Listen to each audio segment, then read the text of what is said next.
Hello everyone, welcome back to the channel. I'm Madcapper and this is another video on Raid Shadow Legends. And today we're going to open up some Primal Shards. We want to. I was originally a little miffed with the Deck of Fate, the cost of entry, so to speak. How much it was going to cost to get through the Deck of Fate. But when I kind of put it all together, there's a Primal event. All the rewards are really good in it. I kind of pulled myself. I did a video yesterday. I was kind of ranting, and I thought, nah, you know what? I'm just overreacting. All the Deck of Fates have been expensive to some degree. I do think it's a little less free-to-play friendly. I really wish they would adjust how much you get for the tournament, for the leveling of champions. I think it's a little too low in the Deck of Fate. I did a whole bunch, and I got a whole little out of it. That's fine. We're okay. We're going to dust ourselves off. We're going to open up 50 Primal Shards. A chip and a chair, a hope and a dream. It is the 2x chance of epic, legendary, and mythical champions.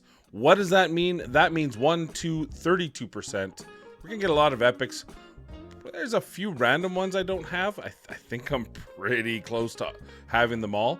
But one never knows. And, well, let's pick Calvalax. We do not have a Calvalax. I think I have both an Asthma and Delaja. I obviously have lots of Veno, but whatever. We'll pick one. I'm going to put Calvalax in there just because I don't have them. So why not? Here's the deal. I don't know which of these are the best. I don't know which mythicals are. I do know wish list. Probably number one would be Knight's Revenant, right? I think Crixia is my number one wish list. She's crazy. She's got lockout. She also has reset. And of course, because you can't lock out her alternate form, you can't lock out her reset off the first turn, which does decrease the cooldown of all ally skills except for this champion's by 3 turns. It's a 5-turn cooldown. It's a big cooldown, but it allows you one shot here. Also, if you are faster than the other ones, it will actually increase the cooldown. So that's probably my number one pick. I'm trying to think of what the other two. I know the High Elves one, Galathir's pretty good, I believe. And he's got a whole bunch of different manipulation. Other than that, I'm honestly not really sure. I know the Sacred Order one, Siegfried, is love him, hate him, because they increase his damage. So he's a pretty crazy nuker. But his alternate form is only available. It's a hidden skill that only is available when they're the last living champion on your team.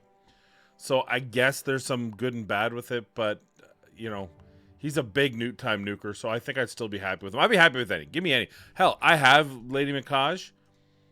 Give me another one. I'll take a dupe. I'll take a +1.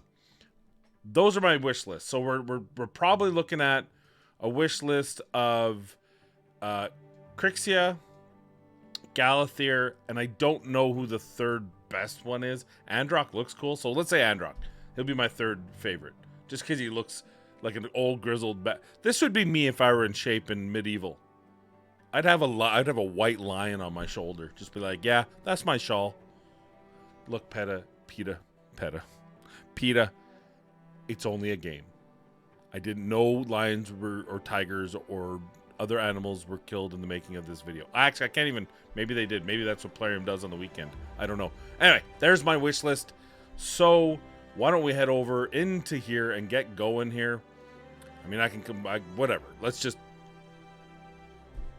I guess I don't know. I don't know. Let's see what happens. Chip in a chair. Oh my God! Right away. Okay, how's the sun bearer? I'll take it. I will take it. We got a mythical. Here's to the everything. Wow.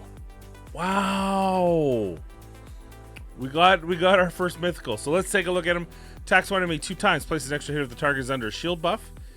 Each hit will ignore shield buffs. Damage based on defense. Yummy. Attacks all enemies before attacking. Places increased defense on all allies for 2 turns. Places an extra hit on targets with less than 50% HP after the first hit. If the target's HP is equal to or higher than 50% of the first hit, destroys the target's max HP by 30% of the damage inflicted instead.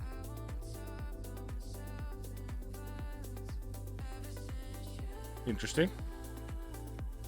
Place a provoke debuff on a target enemy for 2 turns. This debuff cannot be resisted if the target has less than 50% HP.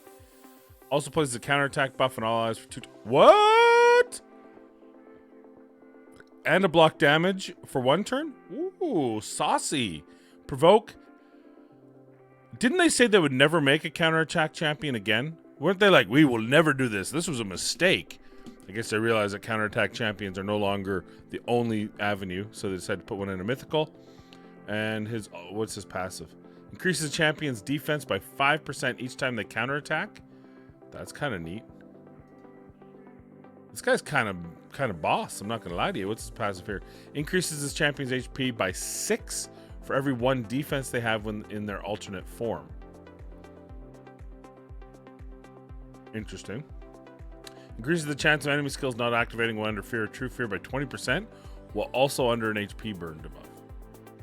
That seems a little bit over the top specific, but whatever. Attacks on enemy, places extra hit on enemies under HP burn debuffs. So this damage is based on HP. The other damage is based on defense. But it converts.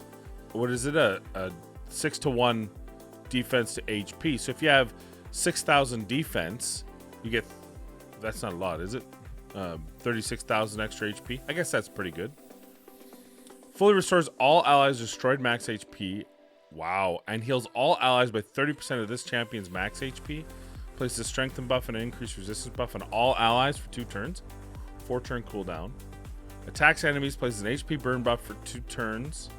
This buff cannot be resisted by enemies under a stone skin buff. Hello. Then instantly activates any HP burn debuffs on enemies under a stone skin. Also places true fear debuff. So there's a stone skin counter. And then if you can ever get a thing for him, which I think I sold. I think I had one for LS and sold it because I was like, I'm never going to get a mythical champion. All right, well, good morning to you, Mad Capper. All right, we got to keep going, though. There's no point in saving them. This is a 2 times event.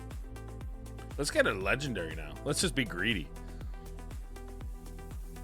Let's get that Calvalax finally. Arndulf. Very good epic weekend.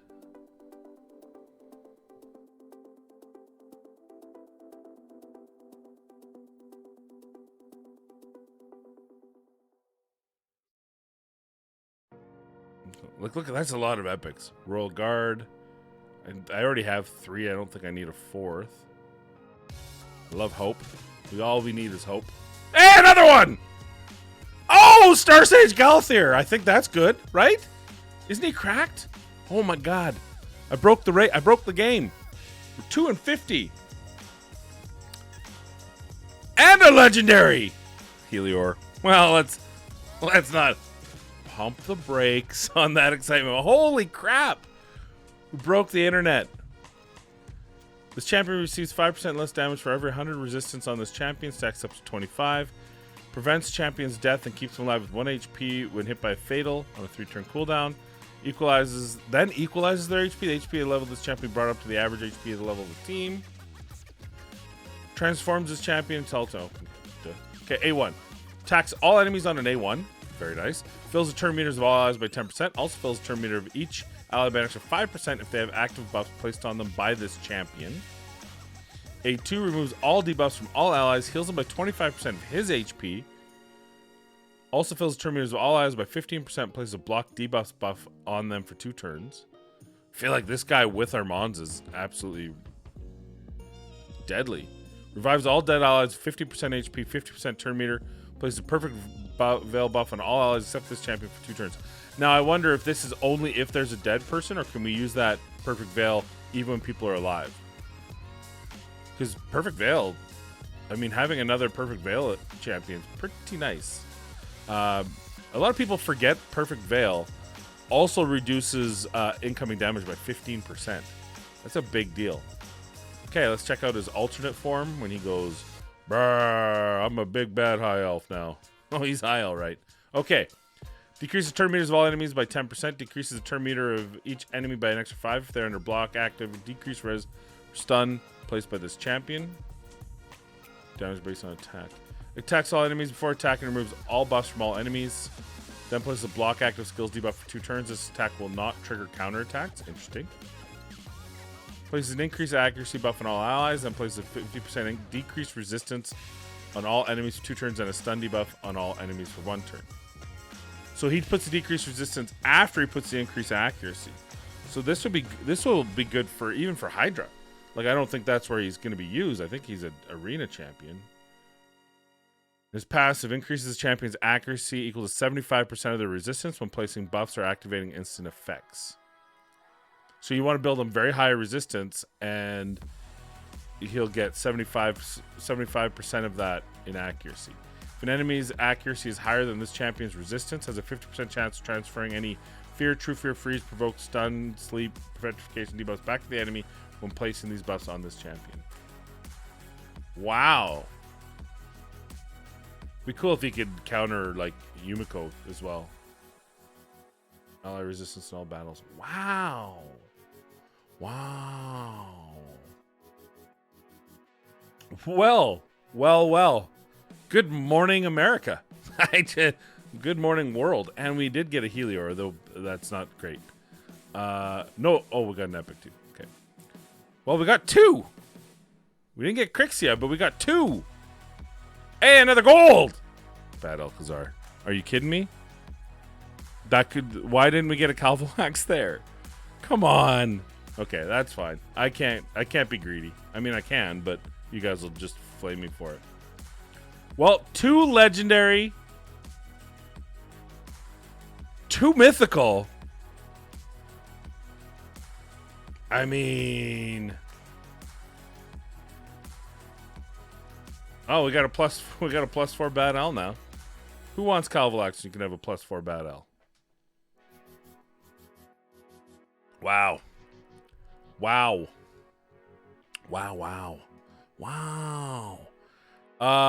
Big deal.